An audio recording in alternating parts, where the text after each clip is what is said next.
Welcome to A Drink of Wisdom with Nathan Drinker. I'm Jay Wise. Thanks for spending some of your time with us.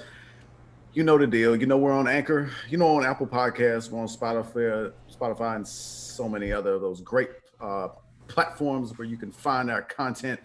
And the YouTube channel that's up and running still, the Drink of Wisdom YouTube channel. You can get the video format there. Great to see you drink. Lots to get into. Hey, great to see you too, man. You know what it is. It's Wednesday. We got to get the streets what they want. We here for it. We seen it last night, and we gonna get into the other stuff. But we see what they don't, and we absolutely say what they want. And with that said, let's get into it and let's talk some sports, baby. Let's roll, baby. This is episode 51. Kawhi and CP3's health is in question. Stan Van Gundy's services in New Orleans, they're no longer needed. And Charles Barkley says he's leaving TNT in 2 years. We'll tell you what he said and we'll give our reactions. We begin with our favorite subject of the past couple of weeks. That would be the Milwaukee Bucks and the Brooklyn Nets in that fantastic Eastern Conference semifinal series. The Brooklyn Nets taking a 3-2 series lead last night with a 114-108 win. Kevin Durant just an all-world performance, 49 points, 17 rebounds, 10 assists, and a few other things. He had 3 steals and 2 blocks as well. No Kyrie Irving in this game. James Harden did return, but he did not do a whole lot. He just hit 1 shot from the floor. They did get a big boost from Jeff Green. He had 27 points. Giannis Antetokounmpo led the Bucks with 34 points and 12 rebounds. Chris Middleton had 25, 19 for Drew Holiday. The Bucks had a 16-point halftime lead, but they let this one get away. Just too much Kevin Durant drink. What'd you make of last night's game? And I'm not going to ask you if this series is over because I've asked you this twice, but how can Milwaukee retake the momentum and win Game 6? Well, by just using their size. It's simple. Like, listen, I know people saying, yes, it's simple for you guys because y'all talking about it. It's a different thing to go on the court and do it. But it's not like you're asking. It would be one thing if you said, hey, what's the keys to the Bucks' success in Game 6? Oh, Giannis shooting a bunch of threes. That would be unreasonable, right? You know what I'm saying? Hey, Drew Holiday needs to get somewhere in between 15 and 20 rebounds if they want to win. Like, that's honest. That's talking crazy. But to say play to their advantage, play tall, play big. Listen, why? I don't understand why the Nets is winning the rebound battle. I don't understand that. Why? You're a lot taller than them. Giannis, Brooks. Like, am I missing something here? Like, I ain't even gonna get to the guys you got coming off the bench. Like, what are we doing here? I don't know. Like, I don't know what the Bucks doing. And to your point, when they run a certain type of offense, they look good. When they go to this, hey Giannis, bring us home in the second quarter, then they just look. Giannis out here flopping around, doing the Birdman at the top of the key. You know, you got Middleton out here. He's like, man, I'm just trying not to lose the game for the team. You got Drew Holiday, like, listen, they signed me for a reason. Let me get the rock. Oh, hold on. There you go, Giannis. You can bring it up. Like, I don't get it. And when you play scared, because that's what it seemed like, scared and a lack of adjustment by Mike Budenholzer, you will lose a game that you should have won. It is no excuse why the Bucks lost this game last night, other than the fact that they played like a team that wanted to lose the game last night. Because how in the world you have a lead this big going into, mind you, you gave the halftime lead, but even like midway through the third quarter, they still was up like 14, 16 at times. They still had the game in hand. I want to say it got down to what, an 8-point game or a 9-point game by the time the fourth quarter started. Yeah, it was a 6-point game heading into the fourth, Okay, and they led by 17 about halfway through the third. So they had control for an extended period. Right. So when I seen the way the third quarter ended, I was like, okay, I mean, the Bucks ain't a team that looks like, they're going to be able to weather this storm, because what we always talked about in past playoff performances, they just don't give you enough of that, I can take a punch and come back. And what can I say about Kevin Durant? Listen, only thing I say about Kevin Durant is this. I wish he treated his hair like his basketball game, because that's about the only thing you could talk about when you talk about Kevin Durant last night is his ridiculous bad hair. I don't know how you make so much money and be so skilled and be so talented and you just can't pick up that brush and brush that hair. Either way, Kevin Durant was. I don't know if he can maintain this for the rest of the series, but my God, last night, I mean, listen, this is a reason why people have, when they talk about best players in the world, they always got LeBron and Durant. And, a lot of people say, hey, Durant ain't in the conversation with LeBron. And I'm one of those people, by the way. But what Durant did last night, I know I hear the chatter on Twitter, hey, LeBron did that in 2018 like 6 times. I don't know about all that. I don't know about that. What Durant did last night is the way I like to watch basketball. I want the best player on the court to play like the best player on the court. And that's exactly what KD did last night. He was the best player, and God dog it, he let us know he was the best player last night. James Harden out there just getting cardio in. He just running up and down the court. He ain't like James Harden wasn't there to play no basketball last night. Let's be real here. His hamstring was still bothering him.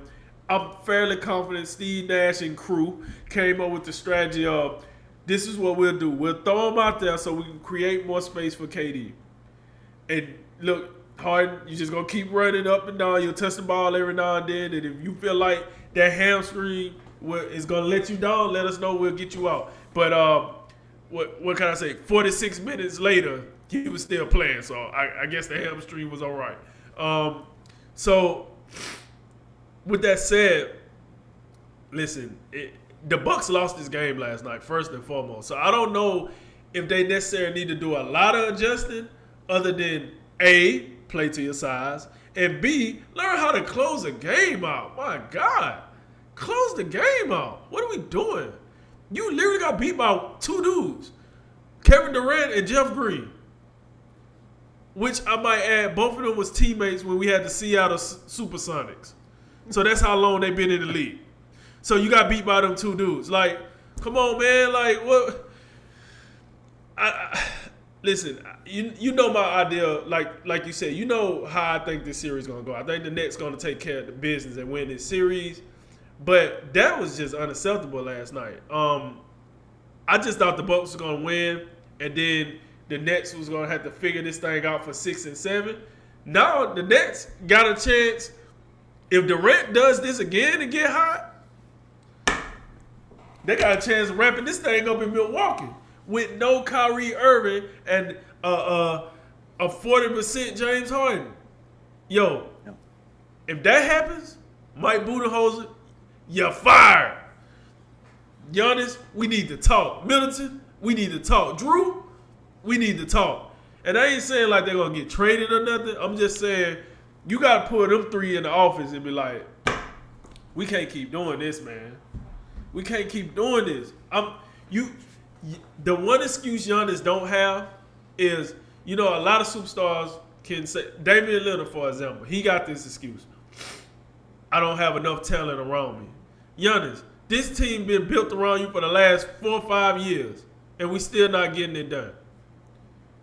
Middleton, this team then adopted you and treated you like they one of their own, and you still not getting it done.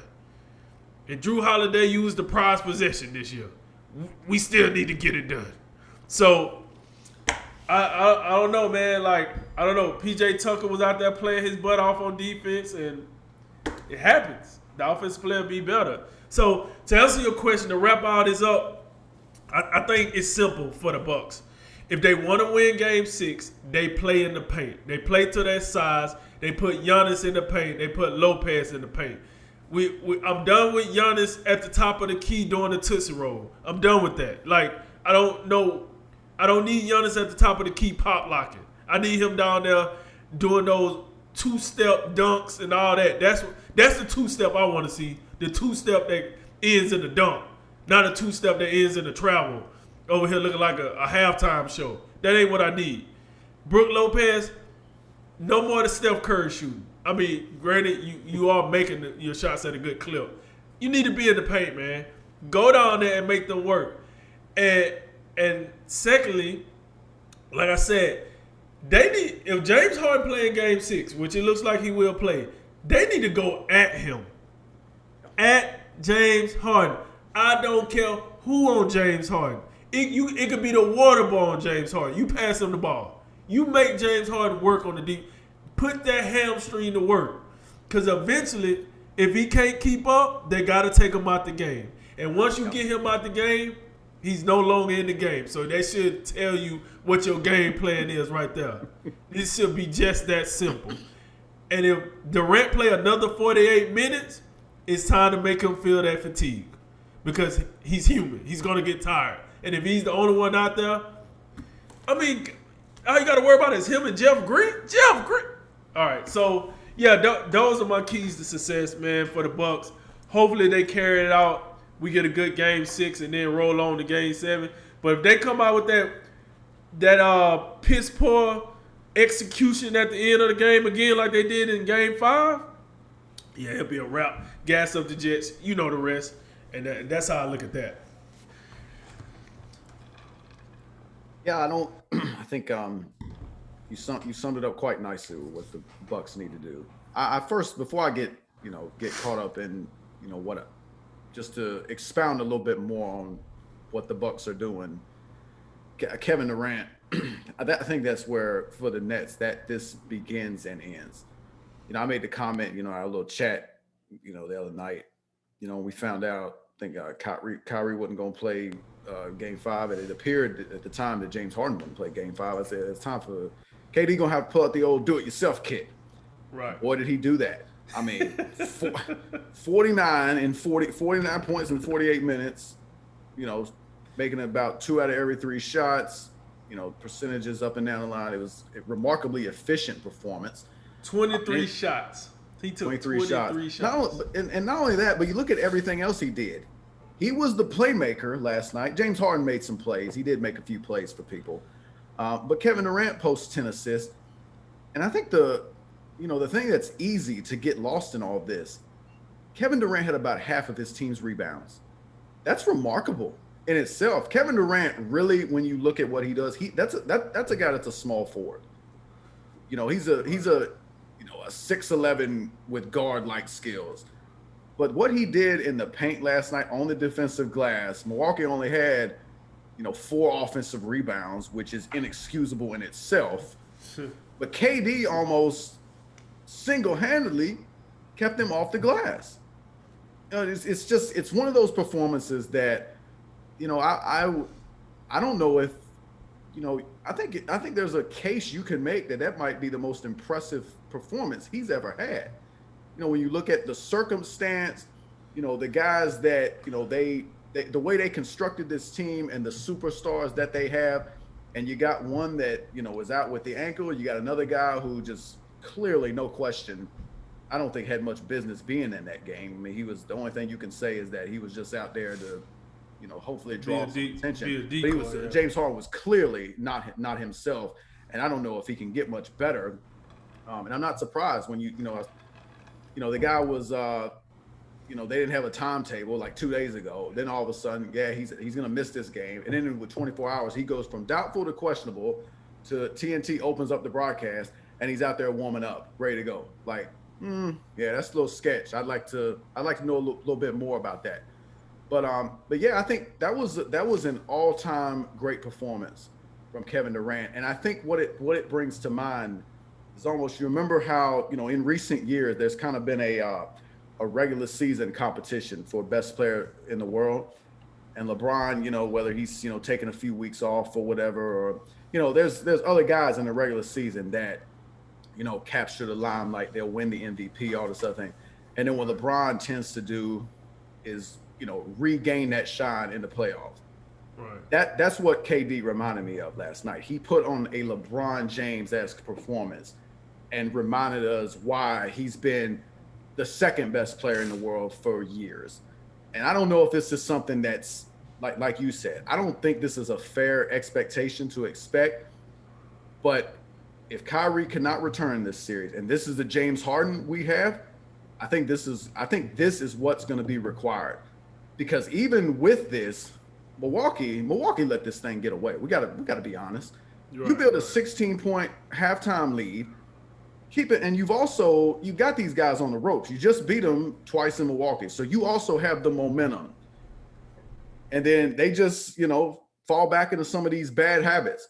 I've been talking about this. You call it the Giannis two-step, where he just at the top of the key. They got two guys on the other side. You know what? I just realized while you were speaking, they don't even know how to isolate correctly. You know what I'm saying? Like when you normally run an isolation, you put your guy, that you want to isolate on the wing, and you put the other four dudes and you throw them on the other side of the court. Why don't they try that? They don't even do that. So that's just something I happen to think of as God, they don't even isolate right. But yeah, but they just, you talk about playing with size and playing with force. That's just something. And I think Brook Lopez is the guy that comes to mind immediately, because before he, kind of changed his game to fit more in the modern NBA, he was a Brooklyn net that could, post up 10, 15 times a game. And he did most of his work in the post. This would be a perfect opportunity, I think, to give him some post touches again, just to mix it up, because that's where the advantage is. Just like the Lakers against the Rockets last year.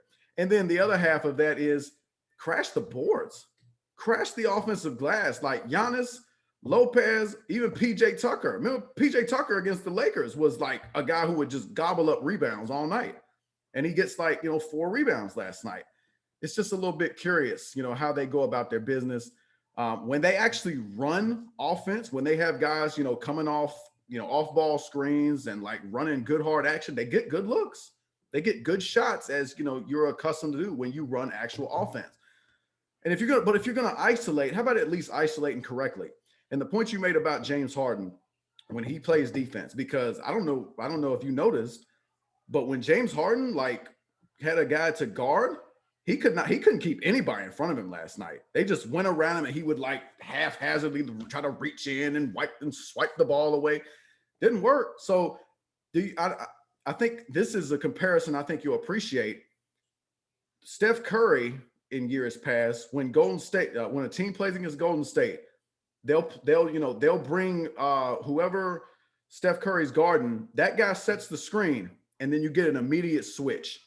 And then, you have the matchup you're looking for, and they go from there. I think that's what Milwaukee should do. They should play side pick and roll, bring James Harden's man over, try to get a switch, and then go at James Harden over and over and over again. I don't think, based on what I saw last night and just 3 days ago, the guy didn't even have a timetable to get back in this series. I would do that and see how that goes. But I don't think this series is over by any stretch of the imagination. And I still think Milwaukee has a great chance, because Brooklyn, like so many other teams we've seen, they're just not healthy. And I think because of that, I think we're going to see a game 7, and then, it'll be a coin flip from there.